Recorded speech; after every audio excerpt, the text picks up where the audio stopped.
बच्चों, चलिए प्रश्न को पढ़ते हैं और समझते हैं। फलनों का x के सापेक्ष समाकल ज्ञात कीजिए।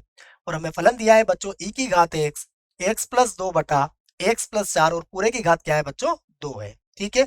प्रश्न को हल करने से पहले बच्चों प्रश्न के लिए हम मुख्य अवधारणा लिख लेते हैं बच्चों। तो देखो इस प्रश्न के लिए हमारी मुख्य अवधारणा क्या होगी बच्चों। तो मुख्य अवधारणा में बच्चों हम प्रश्न से संबंधित एक सूत्र लिखेंगे जिसकी सहायता से हम इस प्रश्न को हल करेंगे बच्चों। ठीक है। देखो खंडत समाकलन का एक सूत्र होता है बच्चों, समाकलन u गुणा v dx। ठीक है बच्चों। तो इसका समाकलन होता है u, उसके बाद v dx मतलब v का समाकलन बच्चों, फिर माइनस समाकलन, फिर u का अवकलन होगा बच्चों तो du बटा dx। उसके बाद फिर से बच्चों समाकलन करेंगे v का तो v dx और बच्चों उसके बाद फिर हमारे पास आएगा एक बार और dx। ठीक है बच्चों। और प्लस हम c लगा देंगे बच्चों। तो इस सूत्र की सहायता से बच्चों हम इस समाकलन को हल करेंगे। ठीक है बच्चों। देखिए अब प्रश्न को लिखते हैं और प्रश्न जो है बच्चों उसको हम उसके समाकलन को हम i के बराबर ले लेते हैं। ठीक है। तो माना इसका जो समाकलन है बच्चों वो किसके बराबर है, i के बराबर है। तो i बराबर हो जाएगा समाकलन e की घात x और कोष्टक में है बच्चों x प्लस 2 और बटे में आ जाएगा x प्लस 4 और इस पूरे की घात कितनी है बच्चों 2 dx।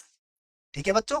तो अब इसको और सरलता से आगे हल करते हैं। देखो बच्चों तो ये होगा हमारे पास e की घात x और यहाँ देखो बच्चों हमारे हर में x प्लस 4 है तो हम इसको ऐसा लिख लेंगे बच्चों, इसमें 2 जोड़ लेंगे और 2 घटा लेंगे तो x प्लस 4 और ये माइनस 2 हो जाएगा बच्चों और बटे में हमारे पास है x प्लस 4 और पूरे की घात कितनी है 2 और फिर से बन जाएगा बच्चों dx। ठीक है। तो देखो बच्चों फिर से i बराबर फिर होगा हमारे पास समाकलन e की घात x और अब इसकी भिन्नों को अलग अलग कर लेंगे बच्चों तो ये बन जाएगा हमारे पास x प्लस 4 बटा x प्लस 4 और इधर आ जाएगा बच्चों माइनस 2 बटा x प्लस 4 और उस पूरे की घात कितनी है बच्चों 2 है। ठीक है। और dx तो यहाँ देखो बच्चों x प्लस 4 से x प्लस 4 ये तो कट जाएगा बच्चों तो यहाँ कितना बचेगा हमारे पास 1 बचेगा। तो इसी बात को बच्चों यहाँ लिख लेते हैं हम लोग। तो i बराबर समाकलन e की घात x और देखो बच्चों कोष्टक में क्या बचा 1 और यहाँ बचा है बच्चों हमारे पास माइनस का 2 बटा x प्लस 4। ठीक है। इसी को लिख लेते हैं माइनस का 2 और बटे में है x प्लस 4 और पूरे की घात क्या होगी बच्चों 2 और यहाँ पर है dx। ठीक है बच्चों। अब हम इसको a माइनस बी की घात 2 के सूत्र से खोल लेंगे बच्चों। ठीक है। तो देखो समाकलन e की घात x, देखो बच्चों हमें पता है सूत्र क्या होता है a माइनस बी की घात 2 का सूत्र हमें अच्छे से याद है बच्चों, फिर भी लिख लेते हैं हम a माइनस बी और पूरे की घात अगर 2 होती है बच्चों तो इसका सूत्र होता है a की घात 2 माइनस का 2ab और प्लस होता है बच्चों b की घात 2। ठीक है। ये सूत्र होता है बच्चों। तो इस सूत्र का प्रयोग हम यहाँ पर करने वाले हैं। ठीक है बच्चों। तो देखो अब हम इसको लिखेंगे 1 का वर्ग तो 1 हो जाएगा बच्चों और माइनस का 2ab तो 2ab कितना हो जाएगा बच्चों 4 और बटे में आ जाएगा x प्लस 4। ठीक है। उसके बाद प्लस का होगा बच्चों इसका b का वर्ग तो ये हो जाएगा 4 और बटे में आ जाएगा x प्लस 4 और पूरे की घात हो जाएगी बच्चों 2। ठीक है। और यहाँ हो गया मेरे पास dx। अब बच्चों इन सभी को अलग अलग लिख लेंगे। देखो यहाँ से तो हम इन सभी को अलग अलग लिख लेते हैं बच्चों। तो सबसे पहले बनेगा हमारे पास समाकलन e की घात x का गुणा 1 से होगा बच्चों तो ये अलग हो जाएगा। उसके बाद होगा माइनस का 4 ये समाकलन के बाहर हो जाएगा बच्चों और ये होगा e की घात x और बटे में आ जाएगा x प्लस 4 dx। ठीक है बच्चों। उसके बाद फिर आएगा प्लस का 4 और फिर हमारे पास समाकलन आ जाएगा e की घात x। ठीक है बच्चों। और बटे में आ जाएगा x प्लस 4 और बच्चों इस पूरे की घात कितनी हो जाएगी 2 और dx। ठीक है बच्चों। तो अब देखिए हम प्रश्न को आगे बढ़ाते हैं। हमें पता है e की घात x का समाकलन क्या होता है बच्चों, e की घात x का समाकलन तो e की घात x ही होता है तो ये तो हो गया e की घात x। ठीक है बच्चों।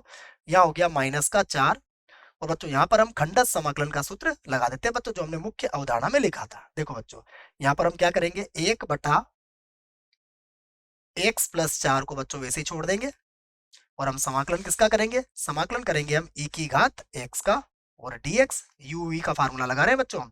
उसके बाद माइनस फिर समाकलन करेंगे तो सर्वप्रथम हम d बटा डी एक्स किसका होगा बच्चों?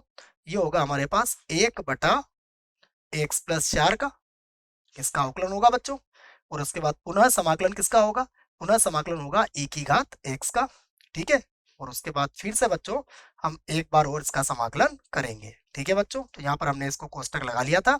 और देखो इधर क्या चल रहा है बच्चों हमारे पास, इधर है हमारे पास 4 समाकलन e की घात x और बटे में है बच्चों x+4 और इस पूरे की घात कितनी है? 2, ठीक है बच्चों। ये हो गया हमारे पास dx, ठीक है बच्चों। अब देखिए प्रश्न को फिर आगे बढ़ाते हैं। तो यहाँ पर है हमारे पास e की घात x, ठीक है बच्चों। देखो 4 को अंदर गुणा कर देंगे हम, तो ये हो जाएगा -4 और बटे में आ जाएगा x+4, ठीक है बच्चों।